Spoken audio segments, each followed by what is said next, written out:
Hey, this is Huck. If you want to watch this top 3 keep doing esports content, subscribe to Thorin's YouTube channel. Right, I'm here for another episode of Reflections, and my guest for this one is going to be Wolf, who obviously, depending on what game you're coming from, there's obviously a million people call Wolf, but we're talking about the commentator from America, so that narrows it down immediately.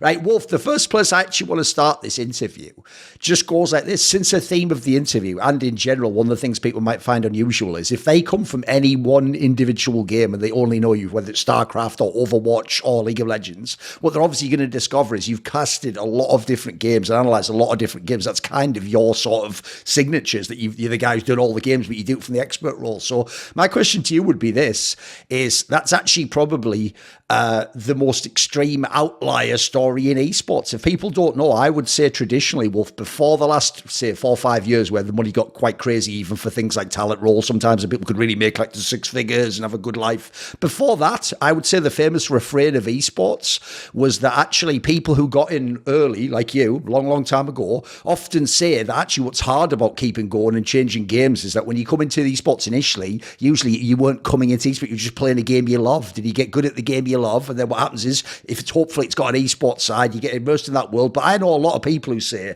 once you go to like the second or the third game, it's almost like if you use like a relationship analogy, it's like you never get over the ex from before, and you can never quite love the new one the same way. Does this imply that's not the case for you? You've been able to embrace all games. You didn't come into esports thinking it was just one game and you were just going to do that?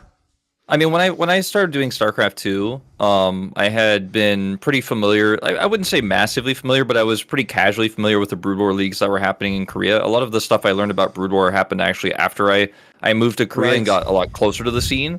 But when I was casting StarCraft 2, when I was commentating it and working on the GSL, I thought, in 2011 and 2012, with how big esports was growing and how big GSL was at the time, 21-year-old me thought, I'm going to do this for at least 10 years. I'm going to be casting StarCraft 2. And my mentality and my mindset at that time was so good and so healthy. And even though the money wasn't very good back then, some of the days I was working, I was getting, less than $200 a day, for example, even on Korean leagues, because I was new and the scene hadn't really grown that big and no one had really figured out as a caster how to really push your brand to the next level quickly. Like, I think Tastosis obviously, went up and paid very, very quickly, but they were also the kings of esports at that time. And when I was doing StarCraft 2, I thought, I'm going to do this forever. And I would talk to people about that. They're like, oh yeah, well, it's probably not going to last forever though, because a new game will come out or it will decline in popularity. And it really bothered me and actually kept me up at night, actually, during times when I would talk to my colleagues, like Tasteless. I would talk to him about it, and he would be like, well, I mean, you probably will do it for a decent amount of time. We're hoping it's going to be very popular for a really long time, but, realistically, you will have to do something else. You'll either have to go back to school or you'll have to commentate another game. But, it will eventually shrink. And I was kind of told that early on, like 2011, 2012, this will happen to you. Didn't want to believe it. But it was always in the back of my mind. And every time there was a new game announced, for example, or a new game was being talked about, I always thought, well, I'm the one who's learning Korean a lot.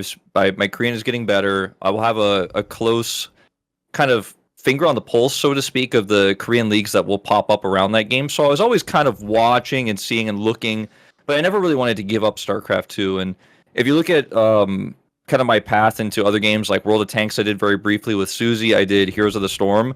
I was always doing StarCraft 2 during that as well, because I really didn't want to give that up, and it was really important to me.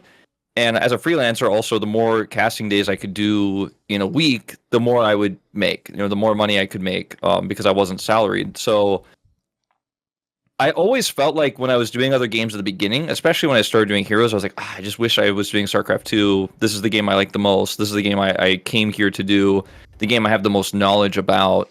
And I was a high-level StarCraft 2 player, kind of as you alluded to. That's how I started. I ended up getting Masters very early on. Once Masters came out, it was like high diamond before Masters was a thing. And I would hit pro gamers on the ladder and stuff like that. I was actually really highly ranked at StarCraft 2, but in Heroes I was not. I was kind of mid-tier. Like, I was hitting like Gold League, for example, when the game was first in its like alpha and beta testing phases. All the guys were coming from League to try it out because it was a new hot, game at the time. Were way better than me. I wasn't good at MOBAs, and I was like, well, I still have to work on this game. So that was the first realization, I think, for me of like, I won't be able to just beat this game, so to speak, get to the highest rank, and then just cast it, kind of like I did with StarCraft. It's going to take a lot more work. It's not going to come to me naturally. I will really have to spend a lot of time studying the players, studying what the top players are doing, watching a lot of streams, and then also seeing like what the Korean scene has to say about the game, what they think is good, what they think is strong. Are their opinions different than what people are saying in America, for example, or what people are saying, or in Europe? And so Heroes of the Storm was one of those games I did that really changed the way I look at casting, so to speak. Was it the case that, because obviously a lot of people, if I think of your age, about the time that StarCraft 2 came out, you would have been about like 1920 or so, like I think if I've done my maths right. Yeah, so I think I was. Does that mean you were 19. Were you someone who actually, when you say you didn't know about like the Korean leagues in Brood War, were you just playing Brood War for fun before StarCraft 2? Was it that? So I played Brood War a ton for fun, basically throughout my entire life. Like, I'd say I probably started playing Brood War when I was in 8th grade. I had played Brood War the campaign because I actually had someone gave me like a ripped CD and the campaign worked, so I could play the. You couldn't campaign, activate right? the key to play online, right? I get it. Yeah. So one of my Korean friends in homeroom was like, "Hey," he was drawing on a piece of paper. And he was playing Fastest Map, and if you guys don't know what Fastest Map is, it's like a money map where you get money really quickly. You don't actually have to do the slow and boring parts of StarCraft. It's for casual players, right? And he had a drawing of a map on a piece of paper, and they were all talking about it in Korean. And I was like, "Oh, are you guys talking about StarCraft?" I came up and asked them about it, and they're like, "Yeah, you should play with us." And I was like, "I don't have a CD key." And then they were able to buy me the game and get me a key. Dude, so don't you feel like this is kind of like, that sounds like some of the Hollywood movie, mate? Like, so actually some Koreans even got you into StarCraft. That's ridiculous. And then your job became honestly casting in Korea. That sounds so surreal, isn't it? It is, and honestly, there before I ended up getting the legit copy of the game, which I think one of them ended up buying for me. They tried to use like a key gen thing to get me online. Like we were trying to get in, and I really wanted to play, but I was in 8th grade. You know, I was 13, 14 years old. I didn't have any money. My parents weren't going to buy me StarCraft. My computer couldn't run anything but StarCraft basically at the time. All of my other friends were trying to play like Quake and other games, but my computer was like, let's stick with StarCraft because that's the only thing it can run. But I played with them a lot and played Fastest Map, and then one day I found this guy I played against, and he was like, "Hey, you want to play 1v1s with me?" And I was like, "Yeah, okay, sure." And he was way better than me. And they loaded up like Lost Temple, one of the more standard maps. And I was like, "Oh, this is slow. Like this is like the campaign. Like I use the cheats for the campaign." And he was like, "No, this is what the real game is like. This is what the Koreans play." I was like, "Well, my Korean friends do not play this. My Korean friends play Fastest Map." But then I slowly learned about the pro scene from him, and he told me about ProLeague. He told me about some of the players that he really liked. He was really a big Toss Girl fan, because for him, like these are teenagers playing StarCraft on the internet. Oh, she's really hot. She's really cool. They have girls in Korea who are even good at StarCraft. It was a massive novelty at the time. Yeah, of course. Yeah, sure. So I watched what I could. It was really difficult until I discovered Team Liquid later, to watch like actual live streams of it, because it was just really difficult to do as a foreigner. And then I downloaded some VODs and watched that. And kind of when StarCraft 2 was announced, I got a little bit more excited about Brood War, and I started watching more VODs and trying to get involved a lot more. And then when StarCraft 2 came out, during the beta, I was like, what if I made a tournament to commentate this? And that's kind of how I started. Right. Because I was like, hey, can I cast your tournament? I DM'd a lot of people, like DJ Wheat had a small tournament he was running. There was Husky and HD there running a tournament. I like messaged them like, hey, I'd love to maybe cast some of the smaller parts of your tournament, maybe some preliminaries. And nobody got back to me, so I was like, you know what, I have to make my own tournament, or no one's gonna let me cast. So I made my own tournament. It was an open tournament that amateurs could play in, and that's kind of like how I went from Brood War to StarCraft 2. And then I moved to Korea and ended up meeting a bunch of Brood War pro gamers. I went to some live games, and it was really, really fun to kind of have that transition from, of course, knowing who Slayer's Boxer was, for example, and then becoming a commentator, working on the GSL, and then meeting him in person and shaking his hand and taking photos with him. It was super surreal because I realized when I was watching Brood War, okay, StarCraft is massive in Korea. Sure. And, people talk about it a lot. I feel like people don't realize StarCraft 2 was not. Yes. But By the way, since you're there now, give us some thoughts of like you've been there like over like you've been like what 12 years or something now, right? In the time you're there, right? You came when Brood War was still alive, right? The actual like OSL and all those tournaments. But if people don't know, I mean, I'll lay it up for you to say it. But actually, I think people would be shocked if they ever went and looked at that famous PC bang list of the top 10 games. Dude, Brood War always creeps in. It always has like, you know, like 2% of people or something. And I can tell you, when I was there in like 2015 or something, Wolf, if I just went in a random PC cafe, the joke was I always used to say this to people. I said the reason I know StarCraft 2 will never actually have this pop-off is I've never seen someone play StarCraft 2 in the PC bang. Whereas the joke is even when me and some League people would be there, there'd always be some kid playing Brood War like on the side or someone playing FIFA next to him. Like it actually was like almost to me even ubiquitous at the end. Like is it still the case today? If you went into a PC bang, will you find someone play Brood War? Oh, you absolutely will. I wouldn't say you'd find anyone playing StarCraft 2 ever these days. I mean, weirdly enough, like when I play ladder, I still play StarCraft 2 casually sometimes. Like trying to get back into, I think I'm in Diamond right now. I play it pretty casually, but you know, I'm not that strong at it at the moment, but I do play it. I can get a game instantly of StarCraft 2, but yeah, Brood War is so popular here. There's a million people streaming it all the time. It's always on, you know, the top 10 rankings of PC bunks, generally speaking, it usually holds like somewhere between 2 and 4% at worst case scenario. I haven't checked in a little while, but it's usually still up there. But I see people playing it in the PC bunks all the time. And also, when I take public transit, I see people watching Brood War players on a freaking TV. Oh, really? On the phones when they're all like on their phones. Like people. Wow. Okay. Sometimes I'm surprised at the age of the person too. I'll see watching Brood War on the phone, like someone like 15 or 16 years old. Oh, okay, right. And I'm like, wow. I mean, you were like an infant when this person was at their peak as a player. But the streamers are fun. They do all sorts of really funny stuff. They have really cool challenge tournaments. Sometimes they have like really goofy punishments if they fail and stuff like that. So they make good content, and they were really popular, and they were huge celebrities back in the day. And I think people really enjoy watching them now. The only time I ever saw, I think I saw one person in a PC bang who wasn't a pro gamer. Obviously, like, you know, I've seen pro gamers in PC bangs all the time. One time I saw this guy who was probably like 50 years old playing StarCraft 2.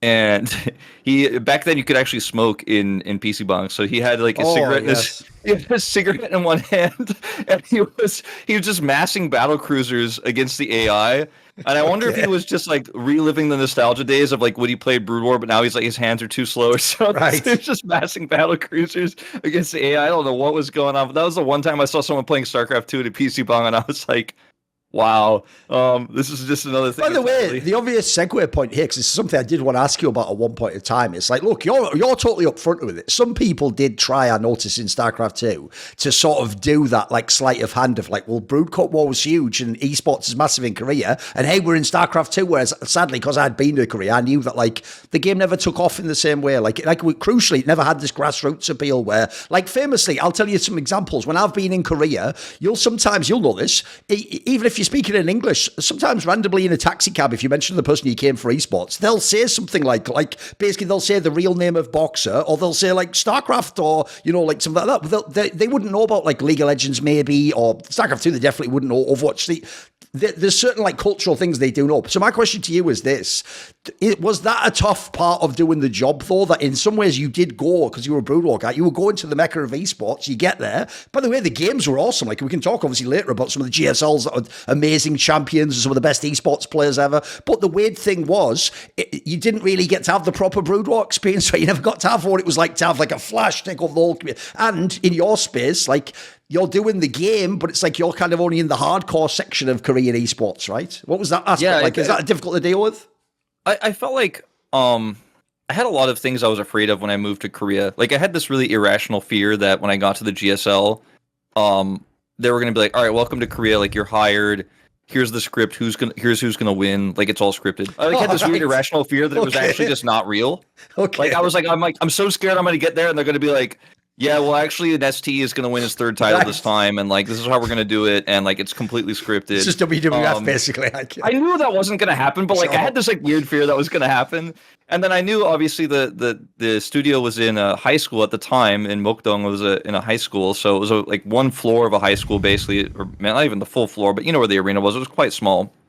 And the camera shots may look really cool, but I was also kind of worried, like, when I get there, is it going to actually be lame? Is it going to be not as big as I think? And that came somewhat true, you know. Obviously, the crowd shots that GomTV did were really good, and some has made it look if like people don't know that 20. the genius of the camera shot is somehow they know the angle that with the people you do have, which is a few hundred people, you can make it seem like in your brain, like it's almost like your brain does what those AIs do where they expand the picture out. Your brain sees this angle and thinks, fuck, there must be like thousands of people there. But as you say, it's usually like 200 or 300 people. But I tell you what, there's some science how they do that makes it look amazing, mate. It does look sick before you go, doesn't it? In the first few GSLs I worked on, like sometimes I'd go into the arena and there would be like 3 people in there, and there would be like in the audience, and like two of them would be Koreans, and the third one would be a foreigner who's like really excited because he traveled to Korea because he loves Tastosis in the GSL, right? But weirdly enough, you know, I felt like that didn't really bother me because to me, I thought, well, there's a lot of people watching online, and in the Western scene, I could see how popular it was. Like, you know, anything I did, anything I said, there were so many jokes on the internet. Like, I knew people were hearing me, even though it was on the GOM player and there was no Twitch chat or anything like that. I knew people were watching, but it did feel weird that it was so small. And then I went and watched went to the NBC game studio and watched Zero play a game against, I don't remember who it was, but it was a ZVZ game that I ended up catching. And that arena was about the same size, maybe a little bit bigger, but it was packed to the teeth. Every single seat is full. There's like a pack of people standing in the back. People are like trying to hold their cell phones up to get pictures of the players. And I was like, okay, this is a different vibe entirely. But when the Kespa transition happened, where the Kespa players were allowed to play after Brood War was officially kind of discontinued, so to speak, when they were allowed to play in GSL and when Pro League happened, which I commentated in 2014, we had those same size of audience where we'd actually end up having days where it's like 50 to 200 people in a room, and then the finals were quite big because those players' fans. Oh, the fan clubs came and stuff, right? I see. Okay. Yeah, I feel like the fans didn't really enjoy StarCraft 2 as much, but they were happy to watch their favorite player play it. By the way, just as a quick aside, because obviously I don't want it to only be like the pure esports side. Since you were a StarCraft player originally, I do have to ask you the obvious question, which is, even though I will admit, I do think Artosis was sort of right, which is, if you look at how the races play in StarCraft 2, it's not really the exact same as StarCraft Brood War, hence why famously he told like Idra, like, switch to Zerg instead of Terran or whatever. But my question to you is this, Wolf. If you were a Terran player in Brood War, to become a Protoss player in StarCraft 2 is like fucking heresy, mate. What are you doing? Like, you become everything you hate. Like, every Terran player knows when you do that slow build-up, fuck Zergs. The person you hate the most is the cheesy Protoss who comes along and does some bullshit fucking all-in on you or some timing attack. So, why play Protoss in StarCraft 2? Didn't you essentially become everything you hated in Brood War? There were two main reasons why I switched to Protoss. One was I really didn't like the Marauder. It felt like a really cheap unit that did way too much damage, and it was way too strong at the beginning of the game. At the beginning, early it was in Wings of Liberty for sure, yeah. Yeah, I don't even remember when they like made it an upgrade, but I think originally, if I'm not remembering wrong, the Marauder got a slow like by default, and then turned into an upgrade to slow down all-ins and cheeses. But that was it was so easy to kite against Zealots and do stuff like that with the Marauder. And when I played against Terrans when I was playing other races, it just really bothered me. I really didn't like it. And there was something about building a bunch of Marines and Marauders with like medevacs, flying units that heal on top of them. That just felt like so counter what I enjoyed playing about Terran and Brood War, where you're like building a bunch of tanks and you're trying to build a nice tank line, you're trying to put spider mines up. Whereas there was this kind of death ball mentality with Terran and StarCraft 1, or sorry, StarCraft 2, where you just kind of stim and you run in and like they have enough stuff where they don't. This is obviously early days. No, sure. I got to Platinum, which was the highest rank in the beta at the time with Terran, and then they reset it, and I ended up losing like 3 or 4 of my placement matches because I was home from college at my parents' house and they had bad internet, so like I kept disconnecting. So I ended up getting into like Copper League or whatever it was called, like the worst league. Okay. And I was like, okay, well, I guess because I just DC'd too many times. Sure. So I was like, what's the fastest way for me to get back to Plat? Because I was also like embarrassed. Right, so you did a bunch of fucking all-ins, basically. I can see where this is going. So I switched did a bunch of proxies, of course. Every game until I got to Platinum. And then I was like an addict. I was a cheese addict. I was like, this is fun. Even worse. Yeah, you became like, you got into the degeneracy. And so I kept cheesing, I kept counter rushing, and then eventually, like, you know, you get a head from a counter rusher, like your 2-gate proxy kind of works, but like they took some damage, but you got a transition. Then I started, like, you know, getting into those types of games. I was like, oh, Protoss is fun. Like, I really enjoy it, especially with the maps that they had back then, where Colossus actually walking over walls was a cool thing back then, instead of just like a weird novelty thing that doesn't matter anymore. I really enjoyed playing Protoss a lot, and then I just kind of never went back to playing Terran.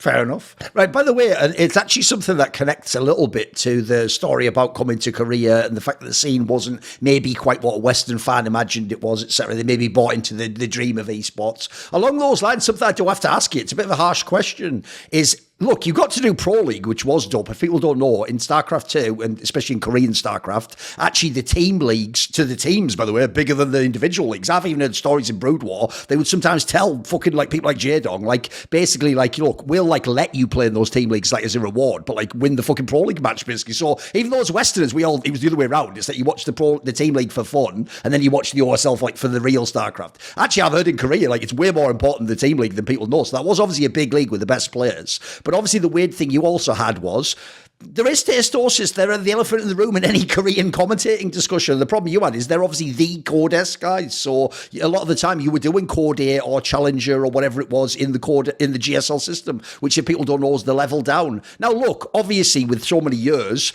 it means eventually you get to do all the players in that league anyway. Like some of them come from Code A and then become the G.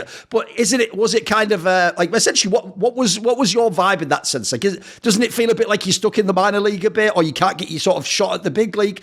If Tastosis is there, part of you probably thinks. I mean, they're going to feel. I can tell you from Counter-Strike, mate, even when duos had like a short life cycle, 3 or 4 years, I've been told by other commentators when they're in the middle of it and they're proud, you feel like it'll last forever. You think, oh, that duo will never break up. They'll always get the events. I'll always be stuck on the outside. Did you have any of these thoughts? I did often feel like I was stuck in Tastosis' shadow. And I think in my very first year of casting, I tried to adopt a lot of their humor into my cast, and sometimes it hit and sometimes it didn't land. Like you could probably look up this image of like Artosis mini me that somebody made, where like somebody called me. Basically, I was trying to imitate Artosis all the time. If you look up like Artosis mini me wolf, like you'll see some funny Photoshop on this. And like I even talked to them about it. They came to me and they were kind of like, all right, you're kind of doing a lot of what we do, and like it's making you a little bit more popular or whatever. But you know, maybe you need to make your own identity. And I took that really well. I was like, okay, I need to make my own identity. And I wanted to be more of a serious type, more about like storytelling and less, memes and talking about how everything is in ST's head or whatever. Because they were great at making the players legends. Oh, they were just very entertaining. Yeah, absolutely. By just like making this crazy mythos that is really funny. Yes. And I wasn't as good at that. I was more about like talking about what they've done and what they've accomplished and like what their play style is, and I kind of moved towards that.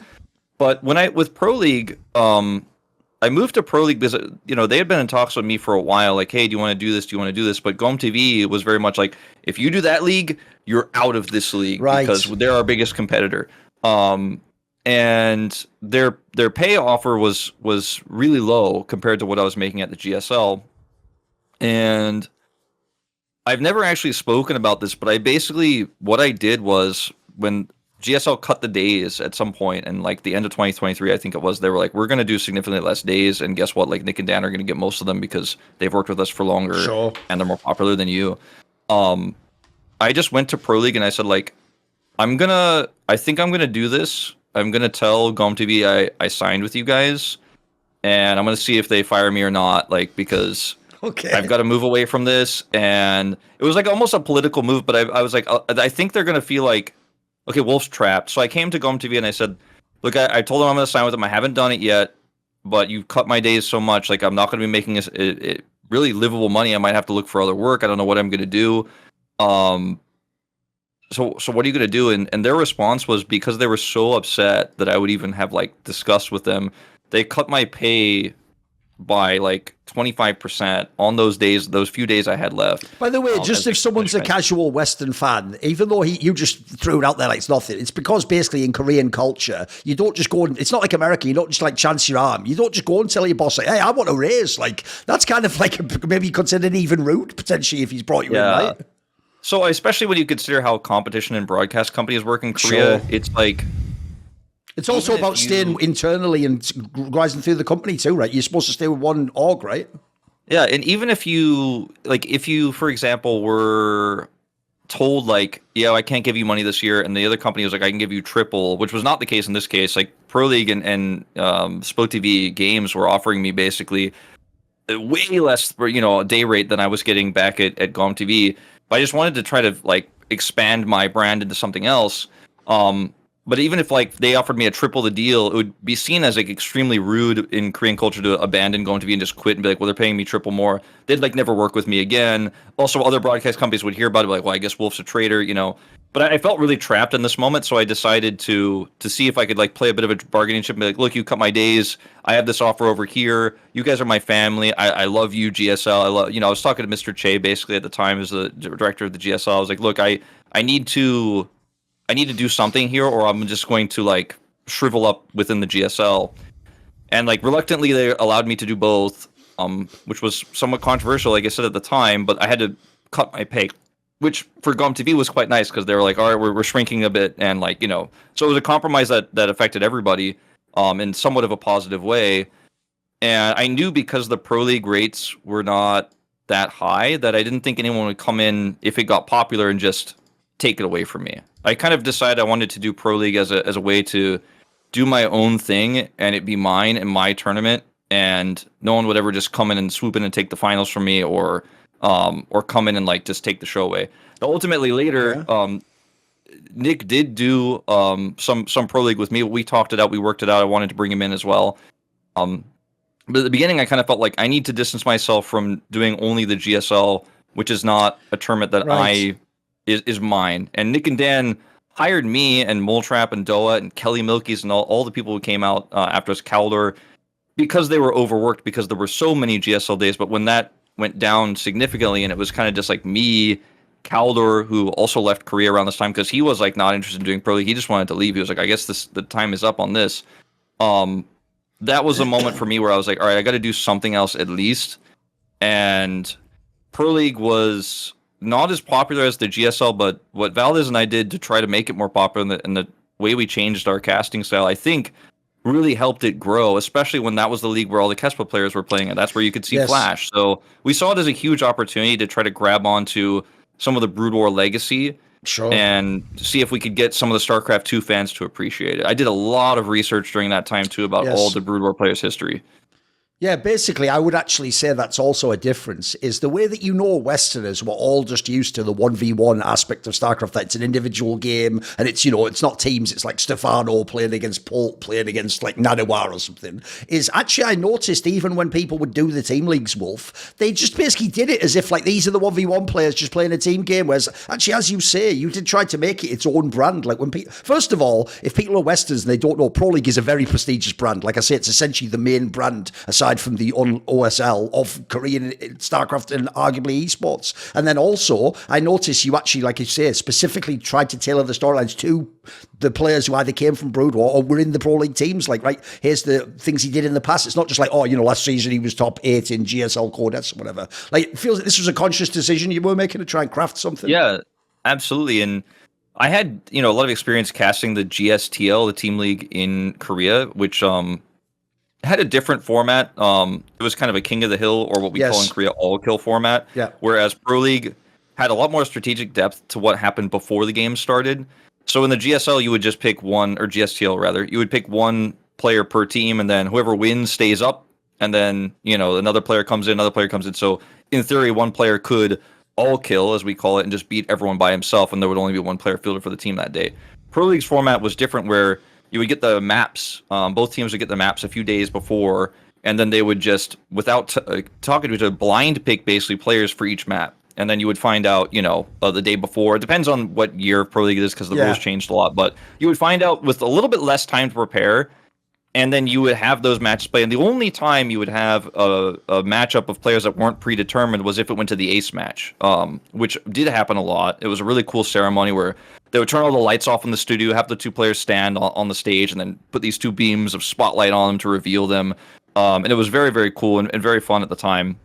We did get to have those ace matches, but Pro League's format was very different, and I always wanted to try to kind of get into the heads of the coaches. Why would they pick this player on this particular map? And you got to see a wide variety of players that you didn't really see in GSTL, for example, because usually it was the 4 best players on the day, whereas these Pro League rosters were sometimes as deep as, I was looking back at this recently, some of these Pro League rosters were as deep as 15 players, so you really know when some niche player comes out that something cool is going to happen, and setting up for that was really fun to me, especially when you consider I'm casting this player sometimes for the first time that year, but I've studied him a lot, but some people watching have never heard of this player. He looks way older than the non-Kespa Brood War players. He also looks famous, but weirdly I've never heard of him. So it was really exciting, I think, for fans to kind of learn and experience like who Cal is. Like, who is this Cal guy? Like, he seems really popular, but I've literally never heard of him. I only heard of Flash. Like, he's the one I know. I heard about Zhangbi and Bisu, but I've never heard of Cal or, players like that. He's just an example. So I really enjoyed being the one to kind of learn and tell those stories at the same time as everybody else. Right, being as when you were there in StarCraft 2, some would say is the heyday. Like, you've obviously, technically, StarCraft 2 is still played to this day. If people don't know, it's still competitive, but it's just not within the context of esports, one of the major games anymore. Whereas this is when it simultaneously was a huge game, and most of the players had never retired or they were in their primes, and you had all the names everyone can think of, like Sue and Innovation, and even you were obviously there even for the early ones, Nesty and MC and MVP and stuff. Right, since there was so many, like if people don't know for real, like I said, StarCraft 2 actually had the, because it continues to this day, it has like one of those amazing legacies like Quake and Counter-Strike where you can, the joke is when you do a Hall of Fame, it's like doing fucking the baseball one, mate. It's everyone you know, it's all the legends. So who were the players that, like, who were you like sort of drawn to? Who are the people in StarCraft 2 that really stick out for you, or they were just special to you specifically? I think the first two players that come to mind, obviously, are the two that everybody thinks of, even though they were kind of before my time. Like they peaked afterwards, is MVP and Nesty, right? The two original players. Nesty was more, I would say, popular amongst the Western viewers because the narrative around, especially because this is Artosis' feelings at the time, the narrative around a cheeser versus a macro player was that the macro player was good and virtuous and the cheeser was evil. And I think most people who play StarCraft also feel that way, right? Like, you're either a cheeser or you play it legit, right? And ST was on the more legit side. Like, he very rarely did all-ins. He was really good at macro. He was revolutionizing Zerg play all the time, and his macro was insanely good. He was also quite old. So I think he's really, I think he was in his 30s for a lot of the time where he was being successful. And so that was really impressive to me, and that was really, like, inspiring to me. I always really enjoyed Nesty for that. But I liked MVP more because when you cast MVP or you watch MVP, you just never know what he's going to do. Like, he can play those long macro games. His harassment is really good, but he will also bunker rush you. He will also, in Game 7 of the finals, it's whether I lift the GSL trophy or not, put 2 barracks in the middle of the map and just put it all on the line and say, I think he's probably going for an early expansion. So I liked MVP more than Nesty, but those two were the big standouts for me. They made a trophy for MVP called the G5L trophy, which is just kind of a play on the fact that the GSL and the S and the 5 look similar, and he was about to get his 5th title. And he never got it. Like, they made a trophy for him, and his 5th GSL that he was going to win, potentially, he lost. He never got it. And then the third player I'd say that really stands out to me is one of the greatest of all time, really, is Maru, who has since, sure. Still mega now if people don't know. He's mega to this day, yeah. Yeah, and he's super good still. I watched, Maru was really special to me. I mean, when you came along, he must have been like 14. This is when he was like a phenom, right? Yeah. So I watched Maru grow up. And I played against him on the ladder a few times. I remember when I first moved to Korea, and just meeting him in the studio and trying to talk to him before I could speak Korean and trying to communicate with him. And he's like such a young kid, like, so I don't want to say terrified of me, but just kind of giving me this sheepish grin, being like, I don't know what you're saying to me. Sure, I need to bring my manager over. Kind of thing was really fun, and he's always been a special player to me because his attitude towards the game always seemed so hardworking and always seemed like he played, just to contextualize for most people, he played in like the very first GSL when he was super young, and then he played all through Wings of Liberty. So he played through all those different metas, all those different balance changes, etc. He was young, and everyone was like, "Oh, this guy's so young, he's going to be good forever." But people say things like that, and usually people retire. No, usually you don't ever make it. Exactly, yeah. Yeah, but he actually did. He played through Heart of the Swarm. He played through Legacy of the Void, which is the current expansion still. And he's still competing with people at the highest and top level. He kind of turned StarCraft 2 into not like a phase for him, but like a lifestyle. Like, this is what I want to do. I don't know what he'll do after this, but he's made so much money and he's won so many tournaments that he's just continuing to do it. And I've always been really inspired by that. there's a lot of other players I enjoyed watching during the Pro League days. Zest, probably one of my favorite Protoss players.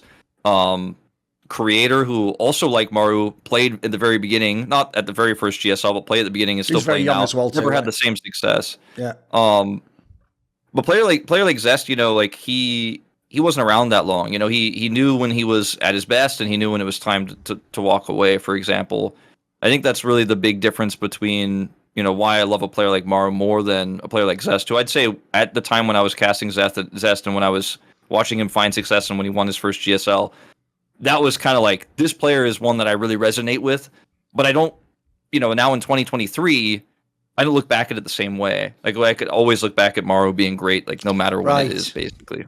By the way, along these lines, since you actually did play Protoss in StarCraft 2, I have a question, because I noticed in both StarCraft games, in Brood War and in StarCraft 2, even though the joke is all the other races constantly complain about Protoss and the fact it's cheesy and has all these gimmicks, I've always said the kind of like difficult like Gordian knot to solve is... That's the problem, because it has these weird gimmicky elements to how the race works. It's very hard to balance. It tends to either be OP or massively underpowered, you notice. It's the hardest one to sort of, with the other two, keep in like a balance. Whereas you can have times when Terran or Zerg is totally fine, or most of the matchups are like reasonable. In fact, sometimes both are fine. It's just Protoss seems broken. So as a result, I notice, if I had to guess, it feels like in history, usually they err on the side of sort of like making a bit underpowered, since it has the gimmicky elements anyway, and then just like, make everyone happy. And so if you look competitively, there are no bonjwas who are Protoss. Like, I might love Bisu, but mate, 3 championships isn't the same as like 6, and all the shit that some of the other people had. And in StarCraft 2, look, people like Zest and Rain, these were fantastic players at times, but they were never going for 5 GSLs. They weren't doing the things that you noticed the Terrans and the Zergs did, etc. So do you have a theory or yourself as to why was there ever like a one Protoss that just dominated the game? Could it have happened? Do you think it was possible in the game? I think it was definitely possible. Players like SOS got close because SOS just had so many different strategies and so many different ways he wanted to approach the game. I think Protoss inherently is a race that is so difficult to be consistently very good at, because when you look at like how Protoss is strong with timing attacks, for example, if you make 6 gateways in attack or something like that, like that's the Protoss units themselves are cost efficient, they're strong with gateway units, for example. But it's when you go past, the cybernetics core tech, when you have to build a Stargate, or you have to decide, I'm going to build a Citadel, or whatever it was called in StarCraft 2, I can't even remember right now, but basically StarCraft 2 version of Citadel. And you go, okay, now I'm choosing my build. If you ever get scouted, the cost of starting that tech path and then the answer that is then given, like, it's so much easier to, like, part of the power of Protoss is they can do a lot of different things, and if you don't know what they're going to do, it's really difficult to prepare. But if they know what you're going to do, if they're able to scout, and Overlord goes through, or you scan the right angle of the base and you see, okay, he's going DTs, or he's going for a Phoenix build, he's going Stargate, it's really easy to prepare and weaken the Protoss. So that was one of my least favorite things about casting Protoss, actually, in StarCraft 2 as well, was a lot of the game you'd just be like, well, what's he going to pick? And you'd wait, you'd see the probe go out, and you're like, oh, let's Stargate again this game, okay, or Sure. Whereas if you made a factory in as a Terran, if somebody scouted it, you could just still play bio units and build a starport and make medevacs and just play normally. Same thing with, like, if you made a Roach Warren in a matchup of Zerg versus Protoss, you could transition away from it pretty easily. You could just not build Roaches if you think they're going to defend. Obviously, there's investments in these things. I'm not saying that Protoss is just inherently it's just not weaker. as easy to tech switch, right? But I think, that sort of identity of, like, the early build choice you made and how difficult it is to pivot if you are seen compared to other races, I think is one of the reasons why some of the best Protoss players were so good, because they were good at transitioning or even faking those types of moves. But it's so difficult, especially with scouting getting easier and easier as the game came along. Like, Blizzard made it a lot faster, a lot easier to find out what's going on. They weakened a lot of the early stuff that you could do as Protoss as well, quite significantly, because it pissed people off, and I actually understand. Sure. They weakened Void Rays. They stopped some of the micro stuff you could do with Void Rays. So ultimately, I think Protoss kind of got nerfed in a lot of ways, especially in the early days, and Blizzard didn't revert a lot of it. No. I mean, the joke I would make, Wolf, is that Protoss in StarCraft 2 feels like what League of Legends champions are like. They always come out broken when the new thing comes, and they just gradually bring it back until, like, nobody complains anymore. Because, you know, like you're saying, every new Protoss unit was always fucking insane, like, release, wasn't it? It was like, it would just dominate the whole game, even on the esports side. Yeah, there was a moment when in Wings of Liberty in the very beginning of the game where you could make a pylon on the low ground and then warp units onto your opponent's high ground. You can't do that anymore. They took it out of the game. But they have some weird interactions with the ramps, for example, and how high and low ground work. So I would get so angry. They never fixed this at any point. But like if you're on a big map, but there's like a ramp in the middle of the map, like just like there's a almost like plateau type thing in the middle of the map, and somebody's attacking, I've got a pylon out there, I need to warp in reinforcements. It just won't let me warp them in because it's like, oh, you don't have it's actually on the high ground, you can't warp here or something. I'm like, no, it's barely a ramp. Is this even a ramp? Like I can't even tell it's a ramp and stuff like that. Small interactions like that used to drive me crazy. But some of the stuff they changed, they never reverted. Like the 3 pylons that you could put at the bottom of a ramp, like they put a supply depot down there. People still to this day, like a lot of people don't even know why there's a supply depot at the bottom of ramps. Like why is that there? That doesn't make any sense because there used to be a build where you put 3 pylons there and all that kind of stuff. But yeah, StarCraft 2 has such a long history now. It is insane. And, next to the LCK, it's the longest standing esports league that exists right now. Yeah. It's crazy. By the way, one thing I'll ask you, because we may as well get it out of the way at the beginning, is later on, obviously, when we talk about some of the league stuff, obviously that was probably the most hostile crowd you came into. But I think that part of the reason why is because you're trying to play the role. This is what's also different about your career. You're not just trying to cast each game. Like, I know loads of people, by the way, have done loads of games, but they're like a host or, they're fucking the interviewer on stage. So it's the information burden's obviously not the same. But obviously, one of the things people might complain about with you, Wolf, but the joke is, I think like Monty, I assume it's something you're proud of, and it's actually like a fucking feature, not a bug, is you're an elitist, right? I mean, the joke is you moved to fucking South Korea to cast video games. Like, you got to be pretty into it. You're not just going there like, hey, everyone's good, and who cares who wins? Like, you kind of like, you like excellent play, right?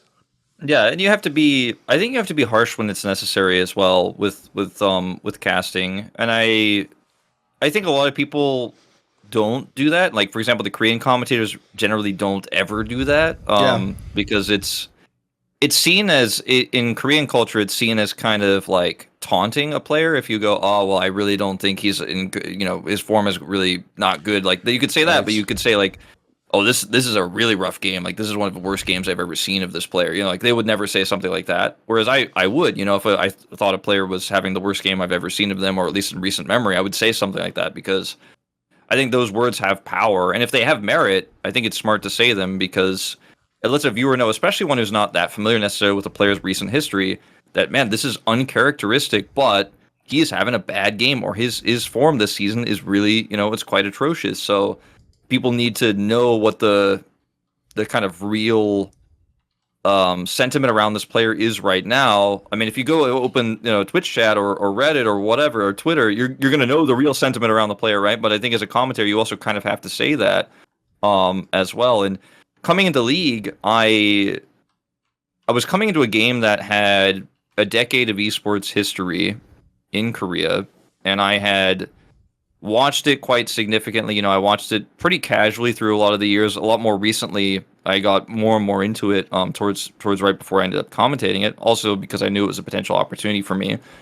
But League of Legends, the fan base was so, I want to say welcoming in the beginning, but then very, very harsh towards me. But I never really took it personally, because if you have expectations of commentators who come into a league who have been doing League of Legends their whole lives, their whole careers, which is most League of Legends commentators, and then you have this other guy who's bounced from game to game to game and then showed up in yours, and you don't like his casting style, especially. Like, if you don't like my casting style, you're welcome to dislike me anyways, right? I mean, and people did dislike me in every game I did because they didn't like my casting style, but I wouldn't say that majority did, but some people did, right?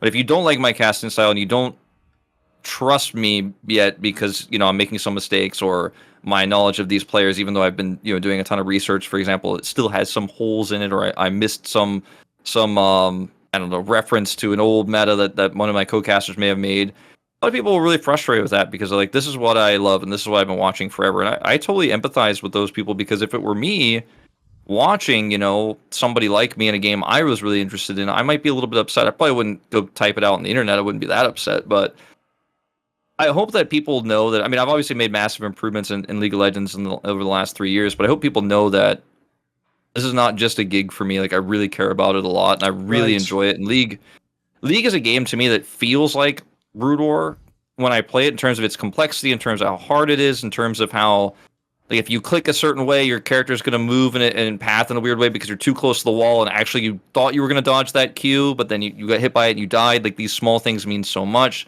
You know, you can flash a ton of walls on League of Legends, but you have to do it just right, or you'll fail flash the wall and die. Like how cutthroat League is, I really, really enjoy, and the rich history it has. That even though I've studied so much of it and watched so much of it, frankly, especially the beginning, and then in the middle, I've reviewed a lot of that stuff, and I really enjoy going back and watching the OGN days, even some of the finals I didn't catch live.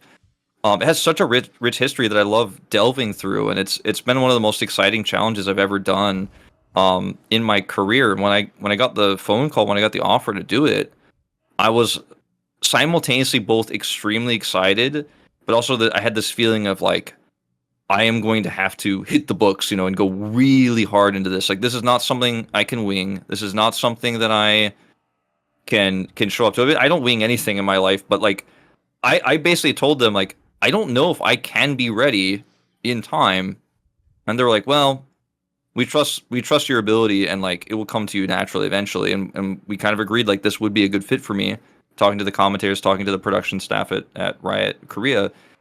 And ultimately I signed on, but it has been, I don't want to say it's been a battle, but it has been sometimes taxing when I get a lot of, angry comments on the internet. But I always understand that the feelings that people have about me, in my early times of casting League, sitting next to people like Atlas, who's the person who's commentated the most in Korea, they make sense. And I hope that, I have grown a lot massively, but I'm not anywhere near where I want to be yet. But I hope that in the years to come, that people will know that I've been doing this for half a decade. In 2 years, I will have done this for half a decade, and like, I will have that tenure in that respect. And it matters to me a lot that the quality of the broadcast is as high as possible. So I'm working insanely hard, and I do feel happy to address this type of discussion, though I've talked about it a few times on talk shows, I've talked about it in interviews, but the most important thing to me, besides the players, is the fans that watch the show. Like, I love watching the players. They have my utmost respect in esports, more than anyone else, more than production, more than anything else, because their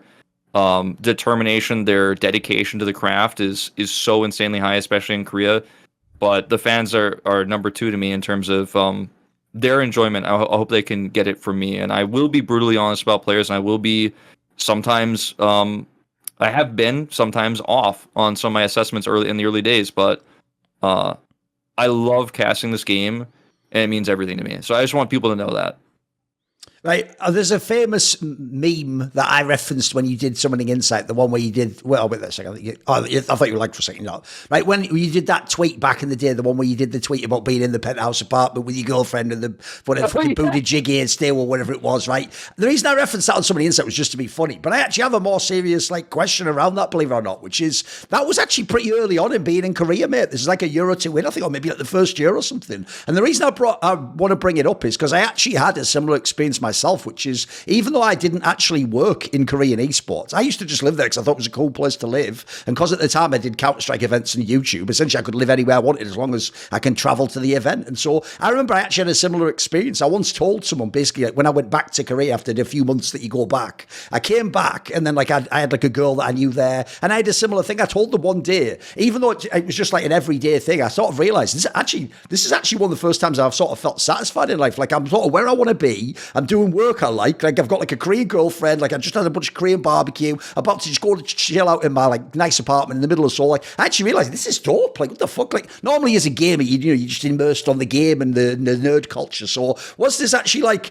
I mean, it sounds like even early on you've had great satisfaction from having this job in Korea, right? It's not just you're just trying to hit a certain point or make money off it. It actually just sounds like just the lifestyle sustaining to you, right?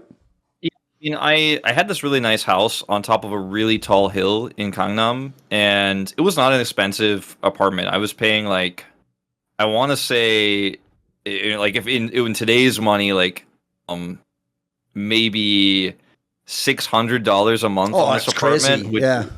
Yeah, and nobody wanted it because it was on the top of this hill, very, very high up, and it had no elevator, and it was on the 5th floor, so you'd have to walk all the way up the stairs after walking up this giant hill.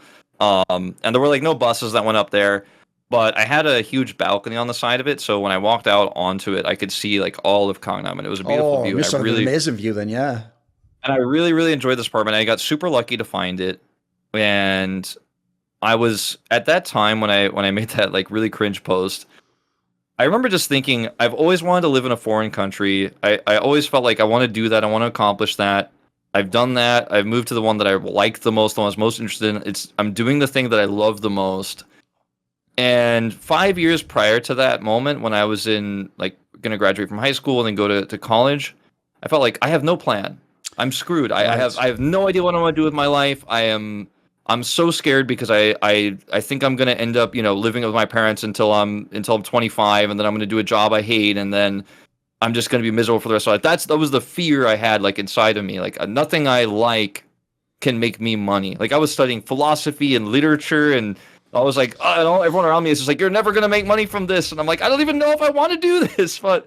I moved to Korea, and within a year or two, I had a stable income. I was living in a big city, and I was learning another language. I was on my way to becoming fluent in another language, and I just remember being in my apartment at that time, thinking, I don't know if it's gonna get better from here, but I feel like I made it, and I made it so fast that I wanted people to know about it. And weirdly, the messages I would get from home or so like, when are you coming back? Like, sure. the gigs, like no one believed that it was thought really it was a phase, and you were just going to come back in a money. few months, right? I'm guessing.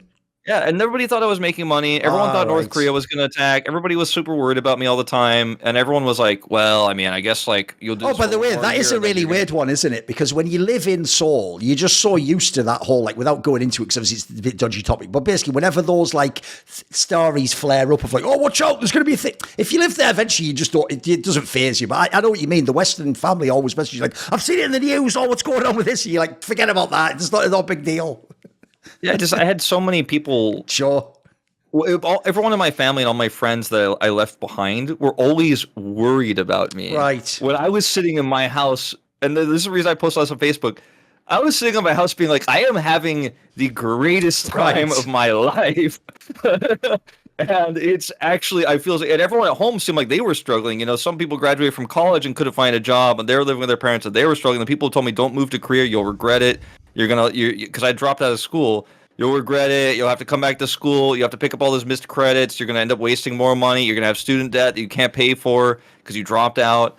Like, all of those people were actually unhappy. And it was kind of, I don't want to say it was a middle finger moment, but it was one of those moments where I was like, I just want to reassure people that I am living my best life. And at that time, I really was. Right. One of the strange things is I often think the weird thing about esports is when you've been in it for a while, like the scale gets all fucked up because like the joke is like, I'll give you an example. If someone knows games like League of Legends, in the early days when they'd already been a few years, there's players that seem like that's the GOAT, but like 5 years later, like they're only good for 2 years. You know what I mean? You forget about them. So similarly, it feels like you casted StarCraft 2 forever, but it was actually only like 5 years or something. And after that, you've done all these other things. So here's my question to you. You'd already branched out a little bit into like Heroes of the Storm, another Blizzard game, etc., and done a bit of that. But like, how did this transition period to stop doing StarCraft 2? Because if people don't know, it's quite a while ago now. You stopped StarCraft. It's like 2016 or something, right? So like, how do you transition out? Because obviously the main fear I know for commentators, kind of like the question earlier, is like, well, this is my game though. Like, what happens if I move to a different game, or do I just get left behind if I transition? Like, a lot of people would say you stick with it till the bitter end, basically, until they sort of pry the game from your cold dead hands, as it were. So how did this transition from StarCraft to other games come? Because it's kind of a gamble, right? Yeah, so I was working with OGN, and they wanted me to cast Heroes of the Storm, and I was still working on ProLeague, and everyone who was working at OGN at the time, Monty, Doa, Susie, who was working with OGN at the time, they were all like, you need to come to OGN as soon as possible. And I mean, they would mention it to me casually in passing, kind of like, we want you to cast League of Legends one day. There's a lot of work. Everyone's a little bit, I don't want to say burnt out, but everyone's working a lot. And, maybe you could help pick up some of the slack there. I wasn't really that interested in doing League because I was just too scared that it was going to be too difficult for me. And I knew that it was super popular. But Heroes of the Storm was coming out. It looked fairly promising. You know, it was an opportunity to cast a new game. And so I started working with OGN after I gained their trust, because at first they were like, all right, well, we want you to cast a smaller game like World of Tanks. So I ended up casting World of Tanks first. Then they were like, okay, well, we trust you now and we like you. Because again, there's that broadcast mentality thing as well. Like, oh, you know, he went from one broadcaster to another one. What does that mean? So they were a little bit wary about me at first. And then when they hired me for Heroes of the Storm, I was still doing Pro League at that time. And I kind of felt like I was telling everyone around me, let's see how Heroes goes, because I never want to quit StarCraft 2, and it's my main game and I like it the most. But I was making more money doing everything else I was doing than casting StarCraft 2. And I was kind of like, you know, when am I going to tell people that I want to quit? People would ask me all the time, like, when are you going to tell people that you're going to quit StarCraft 2? And I was like, I don't know. What if I just never quit? What if I just do more than one game at once? I was like, it's not sustainable. You can't do that. I was like, well, maybe. We'll see. I mean, if Heroes gets popular, yeah, there's going to be no way. But I never really got to say goodbye to people in StarCraft 2 because I was never really sure what my last cast was going to be. Because when StarCraft 2 was dying, quote unquote, at the time, all the companies you would talk to and work with would be like, we're not sure if we're doing Pro League next year. We're not sure if we're doing Star League next year, because there was a small tournament called Star League that SpoTV was doing as well. We're not sure if we're doing Kespa Cup for StarCraft 2 next year. We just don't know. We're not sure yet. And when I did the last Pro League finals in 2016, we were all pretty sure. And like it had been all but decided. But SpoTV was like, don't say it's the last one. We're not going to acknowledge this because we really want to do it in 2017, but we need to get, budget and money from the Kespa teams to make it happen. And it didn't end up happening. And I never said bye. And then I think I did another Kespa Cup for StarCraft 2. I don't even remember what my last StarCraft 2 cast was. And I always felt weird about that. Because when was my last time casting StarCraft 2? I don't really even remember. I think it might have been a Kespa Cup, but I don't remember, which makes me feel sad. But I just really never wanted to let it go. And I was never ready to say this is my last cast. If I knew that was not happening the next year, which, again, I knew was likely, but I wasn't sure. Like I kind of held on to it. I was like, well, it might not be my last cast, so I don't want to tell people that. And then I just never said it. And then people were like, oh, there's no Pro League now. There's no Star League. I guess there's no Wolf. And I kind of just acknowledged that. And I never really tweeted like, that was it. Thanks, StarCraft. But I felt really sad while it was happening. But it felt very clear that as I started getting more and more work doing Heroes of the Storm, doing World of Tanks, doing other smaller gigs, like I did Hearthstone event here or there, doing fill-in work, people asking me about League of Legends all the time. Hey, do you want to cast League? Are you interested in casting League? It became very clear that I was not a StarCraft 2 commentator anymore. But it was less clear, is he a Heroes of the Storm commentator? Is he a World of Tanks commentator? What does he do? And I think around that time I just changed my my Twitter headline or whatever it's called, your header. I changed it to be esports commentator living in Korea, basically, instead of StarCraft 2 commentator living in Korea, because I was like, I'm just an esports commentator now. I'm no longer just a StarCraft 2 caster. And it felt scary, but also exciting that the future could be I could do anything as long as new games continue to come in, like we talked about before. By the way, one thing I did want to ask just to end the StarCraft 2 segment is, when you went to Korea and you were playing and you were doing all these Korean tournaments, you actually have quite a weird career I know that's the problem, the word Korea and Korea sound similar, but you get what I'm saying, right? But you have quite a strange career yourself, though, in that you just stayed in Korea. You just stayed you just did GSL and Pro League and stuff. Obviously before you did that, you did an MLG or whatever, but if people don't know, at the time, obviously this Western casting scene was huge in StarCraft 2, and they had all the IEMs and the DreamHacks and the MLG. You weren't going to many of these, though, I noticed. You were mainly just staying in Korea. What was the reason why? Was it, it can be its own scene to break into. Did you want to just not travel as much? What was the point? Because I feel like most other people, not only was the bleed over, but I also wonder, I know Monty experienced this a lot on League of Legends. One of the reasons to this day, even though he doesn't cast, he gets triggered if the finals, 2 Korean teams, and then there's no LCK caster, is because, this, Wolf, it's different when, I know that the Western casters did watch GSL, but they watch it for fun, they watch it on a second monitor or in the morning with a coffee. It's different to work it, imprints in your brain differently. So, one, why weren't you that involved in the Western scene? And then two, was there any part of you sort of felt like the same feeling of it's kind of whack to have a guy who does a European StarCraft 2, go oh, I think in Pro League this guy once did that, whereas you're you just lived that guy's career. What do you think on this? There was one tournament. I think it was BlizzCon's like World Championship for StarCraft 2 in 2015. I want to say, where I felt like this, where there were 15 Koreans, because at this time Koreans could play in other regions and then qualify for other regions.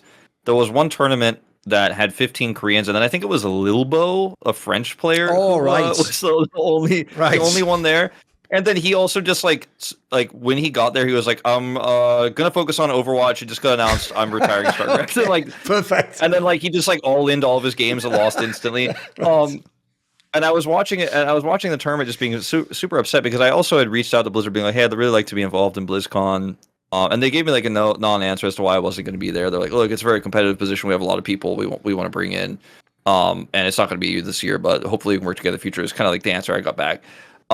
But Valdez and I didn't get to cast that BlizzCon at all, and I felt really sad because there were a lot of really strong nuances that these players had that played a lot in ProLeague, obviously, and they just weren't, or in Star League, for example, but they weren't being represented by the commentators. And I always did feel like I had a few opportunities to work on some of the regional leagues, like the European League, for example. I would contact, "Hey, do you want to guest cast for us or whatever?"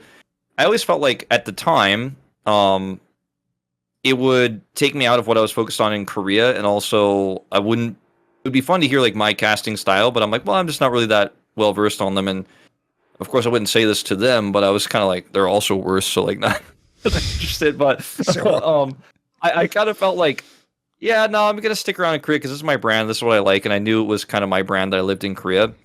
There were times that I was frustrated that I couldn't go to international events because I wasn't asked, but a lot of the time I didn't go because Tasteless and Artosis went in the middle of the season and needed me to fill. There were moments where, like, basically, they would get invited and I would be invited to the same tournament, and then GOM TV would be like, "Hey, well, I need you to stay back and do all of their stuff that they're going to miss." I never really felt too upset about that, though, because I got to sometimes cast Code S, for example, which is the more prestigious part of the GSL while they were gone, and that was really exciting. I got to cast some of the most exciting games Stefano played, for example, when he was playing in Code S while Tastosis were traveling. And I also got tons of extra work, frankly, when that happened, too, and I got a lot of more exposure on the leagues I cared about, the ones I wanted to be a part of, rather than just getting to cast some of the early parts of a group stage at DreamHack with, the open bracket or whatever that no one would remember anyways. So I often enjoyed staying in Korea, especially at the peak of StarCraft when like NASL was going on and MLG is happening and DreamHack is happening and IEM is happening. I missed a lot of those, but I feel like people remember a lot of those smaller tournaments less than they remember the specific GSL moments that I casted. So I didn't have a lot of regret when it got smaller and when BlizzCon was really prestigious and when I wasn't invited to that and there was nothing going on except me sitting at home not being involved when it was 15 out of 16 Korean players there. Then I was pretty peeved at those moments. But hopefully that answers your question. But I didn't enjoy traveling super far to do a tournament that seemed less prestigious than the one that I was working on. I did do some, and I did enjoy it a lot, but when I would have accepted them if there were schedule freedoms that allowed me to do so. But when Tastosis left me to babysit the GSL, I really felt like I was the warden during those times, and I actually took pride in being like, oh, they trust me to cast GSL Code S, and I've always wanted to be able to do that. So I didn't feel too bad about it, if that makes sense. I've had to make a lot of tough choices in my career, but thanks to the support of my Patreon community, the Schröder, I never have to make tough financial decisions. So this video and all the rest on my channel are kindly supported by Ahmed Haju, Frisky, Mac Pugnaccio Racula, Animosity, Jensen Gore, Tobias Bernasconi, Tosh, Toucan, and you know it if you've ever heard before, and you'll hear it many times in the future. A special thanks goes out to my main man, Journey Keys Minion. Do you want to ask a question in my video AMA? Do you want to be part of one of those long discussions where we talk about whatever you like in esports? Do you want teasers, find out who the upcoming guests are going to be? Or maybe you want to suggest a topic for a future Thorin's Thoughts type video? Well, if any of these perks or others appeal to you, put your money where your mouth is today and join the Schröder by joining the Patreon link in the description box below.